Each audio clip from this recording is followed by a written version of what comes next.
Hadis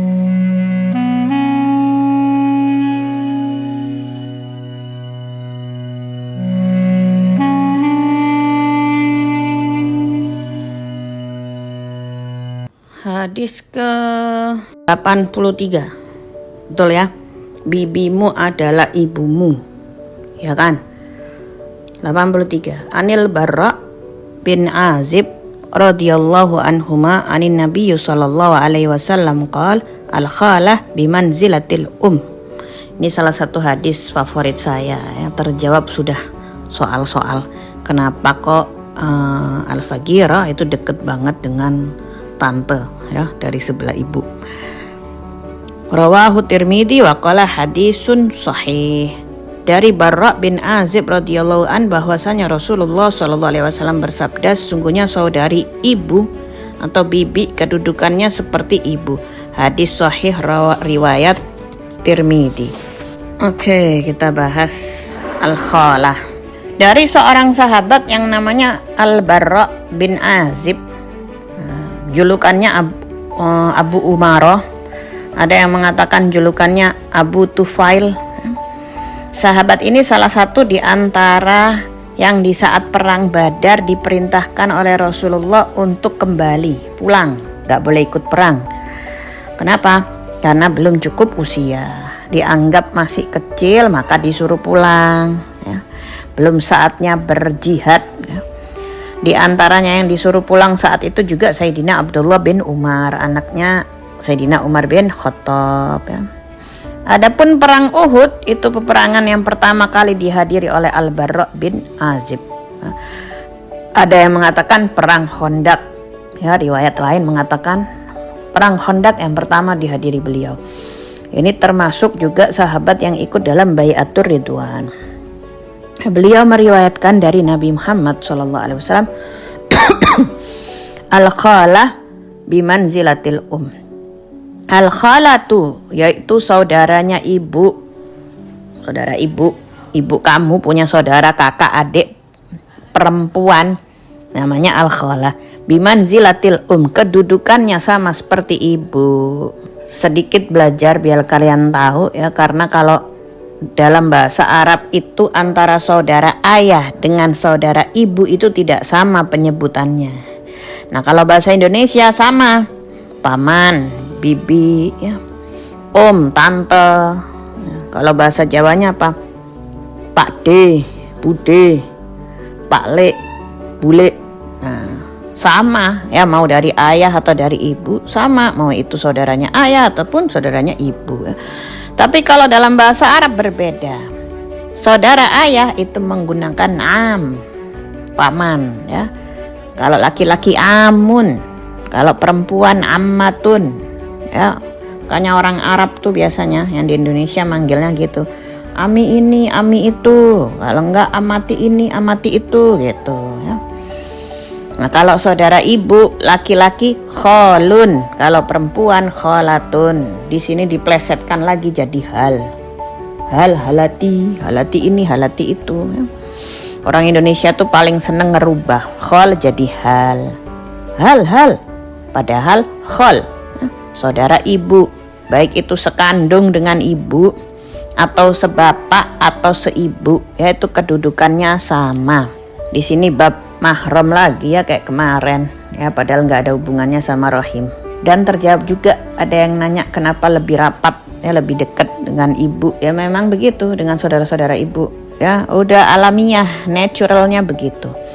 Jadi teman-teman ya, yang disebut saudara kandung, ini bingung nggak ya kalian nih?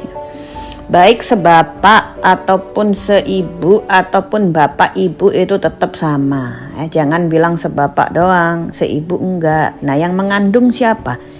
Yang mengandung kan ibu. Jadi itu saudara sekandungmu. Secara logika lagi ya, secara alamiah namanya sekandung, kandungannya itu sama ya. Bukan berarti yang seibu bukan saudara kandung, sebapak doang, enggak. Jadi sebutannya apa ya, sama gitu.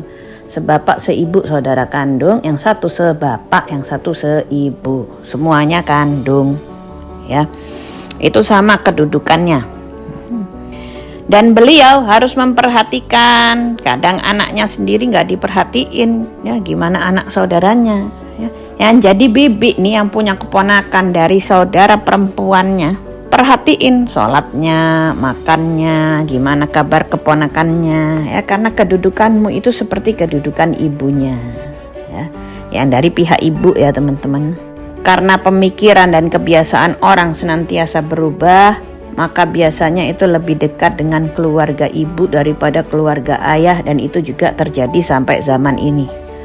Ya, gak cuma di zaman Rasulullah, anak lebih dekat dengan keluarga dari pihak ibunya. Coba perhatikan, ya. Dan itu sampai sekarang bisa kita lihat, ya. Kedekatan dengan keluarga ibu lebih dominan daripada kedekatan dengan keluarga ayah. Makanya lebih utamanya cocoknya keponakan itu tadi dengan siapa? Dengan saudara ibu, ya, dengan khalatuha, ya. Kenapa ada hadis ini? Ya, sebab turunnya hadis ini dikarenakan setelah Nabi Muhammad SAW melaksanakan umroh qadha, ya. Nabi itu kan pernah mau umroh, terus dihalangi, nggak boleh masuk ke kota Mekah. Akhirnya satu waktu, ya, entah berapa waktu kemudian Nabi diberi izin untuk masuk Mekah, cuman dibatasi waktunya. Umroh cuman boleh sejam 2 jam, setelah itu keluar, ya. Izin yang dengan waktu kayak visa gitu loh, ada jamnya, ya. Maka Nabi melaksanakan qadha umroh yang dulu nggak jadi diqadha oleh Nabi Muhammad karena sudah diizinkan masuk ke kota Mekah. Pergilah Nabi Muhammad membawa rombongannya umroh, tawaf, sampai selesai waktunya Imam Ali karamallahu wajhah ditegur oleh orang-orang Quraisy. Nah, kemudian orang Quraisynya bilang, "Hei, sampaikan kepada putra pamanmu," maksudnya Nabi Muhammad, ya. Karena Rasulullah dengan Sayyidina Ali itu sepupu, ya. Ayahnya Sayyidina Ali Abu Thalib dengan ayah Nabi Muhammad Sayyidina Abdullah adalah kakak adik. Kalau orang Malaysia bilangnya adik beradik, ya. Entah adiknya siapa itu, adik beradik. Kalau di Indonesia kan adiknya punya adik. Subhanallah, ya. Jadi kakak adik, ya. Akhirnya jadikan mereka sepupu tuh Nabi Muhammad sama Sayyidina Ali. Orang Quraisy itu berkata, ya, sampaikan kepada putra pamanmu waktunya udah habis, udah selesai, udah lepas waktunya, sudah waktunya kamu tinggalkan kota Mekah, harus keluar dari kota Mekah, keluar, ya, katanya orang Quraisy. Maka keluarlah Nabi Muhammad dengan rombongannya, ya, keluar kota Mekah, ya. Kemudian, ya, saat mau keluar ada putrinya Sayyidina Hamzah, anak kecil, manggil-manggil, teriak-teriak, "Ya Am, ya Am," ya. "Hei paman, hei paman." Nah, manggil siapa? Manggil Sayyidina Ali. Sayyidina Ali itu keponakannya Sayyidina Hamzah, ya, dipanggil Am karena dia dari segi ayah, ya. "Paman, paman." Maka kemudian Sayyidina Ali menghampiri dan menggandeng anak tersebut dibawa menuju rombongan. Kemudian berkata kepada Sayyidah Fatimah, ya, "Bukan kamu yang lebih berhak atas anak ini, tapi selain kamu," ya, sambil Sayyidina Ali menyerahkan putrinya Sayyidina Hamzah tersebut, ya. Akhirnya terjadi perdebatan, ya, siapa yang memiliki kewajiban untuk ngurusin anak ini tuh, siapa yang lebih berhak, ya. Terjadi perdebatan di situ, ya, debat antara Sayyidina Ali, Sayyidina Zaid, dan Sayyidina Ja'far. Katanya Sayyidina Ja'far, "Ana ahak biha." Aku yang lebih bihak atasnya, yang lebih berhak atasnya, ya. Karena apa? Dia ibnatu ammi. Dia itu adalah anak dari pamanku, putrinya pamanku Sayyidina Hamzah, katanya Ja'far bin Abu Thalib, saudaranya Sayyidina Ali, ya. Namanya Ja'far At-Tayyar, ya, julukannya. "Wa khalatiha tahti," kata Sayyidina Ja'far, "dan saudara ibunya itu istriku." Nah, istri beliau ini, ya, kakak adik dengan si putri ini tadi, anak kecil ini tadi, ya. Saudara ibunya itu istriku, ya. Ibunya si anak ini, ya, saudaraan dengan istrinya Sayyidina Ja'far, ya. Jadi bibinya anak itu istrinya Ja'far, ya kan, bener kan Nabi bilang al-khala bimanzilatil ya. Nah, bibi itu kedudukannya sama dengan ibu dalam menyayangi, mencintai, merawat, ya. Maka Sayyidina Ja'far merasa lebih berhak atas dua sebab tersebut, karena putri pamannya dan karena istrinya itu saudaranya anak tersebut, ya. Lalu berkata Sayyidina Zaid bin Abdul Muthalib, ya, hiya ibnatu akhi, dia ini anak saudara laki-lakiku, dia ini keponakanku karena dia putrinya saudara laki-lakiku. Ya kan, ngerasa lebih berhak, kan aku pamannya, kata Sayyidina Zaid, aku yang lebih berhak merhatiin ngurusin dia.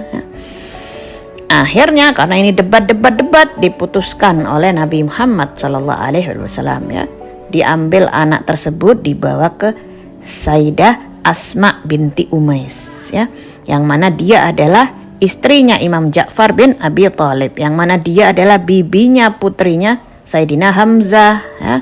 Kemudian Nabi langsung bersabda, ya, al-khalah bimanzilatil ya. Kedudukan saudara ibu ini, ya, saudara ibu itu kedudukannya sama dengan ibu dalam menjaga, merawat, memperhatikan dan mencintai. Habib Abdullah bin Husain bin Thahir dan juga Habib Husain bin Thahir, ya, kakak adik yang memelihara siapa? Yang membuat mereka jadi wali min auliyaillah, ya, berkah bibinya, ya, Hubabah Khadijah. Ada yang bilang namanya Hubabah Ummu Kalsum, ya. Kemudian, ya, setelah itu, ya, udah debat sama Rasulullah dikasih ke Sayyidah Asma karena beliau adalah bibinya. Lalu Nabi berkata kepada Sayyidina Ali, ana minki wa anta minni, aku darimu dan kamu dariku. Kemudian berkata kepada Sayyidina Ja'far, asbahta khalqi wa khuluqi, engkau yang paling mirip denganku, ya, engkau menyerupaiku dalam fisikku, dalam ciptaanku, wa khuluqi, dalam perangaiku dan akhlakku. Lalu berkata kepada Sayyidina Zaid, anta akhuna wa maulana, engkau adalah saudara kami dan maula kami, ya, mimpin, ya. Subhanallah, ya, Nabi itu nggak mau ngecewain, ya, semuanya ada kedudukan di posisi Nabi Muhammad SAW, ya. Lalu kemudian, ya, yang ngerawat siapa? Bibinya. Hadis ini menjelaskan dalam menjaga dan merawat, mencintai, mengasihi dan lain-lain, itu saudara ibu lebih diutamakan, lebih didahulukan setelah sepeninggal ibunya. Ya, kalau ibunya meninggal masih kecil, siapa yang berhak ngerawat? Ya udah, sekarang kita udah tahu ilmunya, bibinya, ya, kakak atau adik dari ibu kandung dia, ya. Ibunya meninggal, anaknya masih kecil, lalu siapa yang merawat seharusnya? Ya, bukan kepada ayahnya atau saudara perempuan ayah, ya, tapi kepada saudara perempuan ibu, ya. Sampai ada kejadian juga di Malang, ya, ibunya meninggal, si ayah menikahi adik ibunya demi anaknya, ya, karena emang yang lebih berhak, ya, udah kayak ibunya, ya, nggak bakal ngapa-ngapain anaknya, ya. Ya, kalau suster, ya, kalau yang ngerawat orang lain masih bisa anak kita terjadi apa-apa. Tapi kalau yang kedudukannya kayak ibu, ya, dia bakal merhatiin sebagaimana ibunya. Makanya kalau kita belajar ilmu fikih ada bab hadonah, mungkin gak akan dibahas di daurah, ya, bab hadonah, ya. Itu maksudnya bab mengasuh atau merawat atau menjaga atau memperhatikan dan mendidik, itu namanya hadonah, ya. Siapa yang berhak? Ya, dari sebelum tamyiz sampai ke tamyiz itu bagaimana dibahas panjang lebar dalam ilmu fikih, ya. Kadang kita cuman main logika doang, padahalnya kalau dipelajari di situ baru ketemu semuanya. Itulah bahwa saudara ibu, yaitu bibi, lebih utama, lebih diutamakan daripada ayah kandungnya sekalipun, ya. Dan berbakti kepada saudaranya ibu itu sama dengan kamu berbakti dan berbuat baik kepada ibumu, ya. Wallahu ta'ala a'lam. Mudah-mudahan kita semua mudah menjalankan apa yang diperintahkan oleh Rasulullah SAW, sehingga bisa saling membantu, saling tolong menolong satu sama lain, ya. Yang punya anak, yang punya keponakan, cintai keponakanmu seperti kamu mencintai anak-anak, ya. karena kedudukanmu seperti ibu buat mereka. Ya udah kayak anakmu, kamu beliin apa anakmu, beliin juga untuk keponakanmu. Seperti itu ya, sehingga terjadi keluarga yang Masya Allah ya, yang langgeng, sakinah, mawaddah, warahmah, saling mengasihi satu sama lain insya Allah.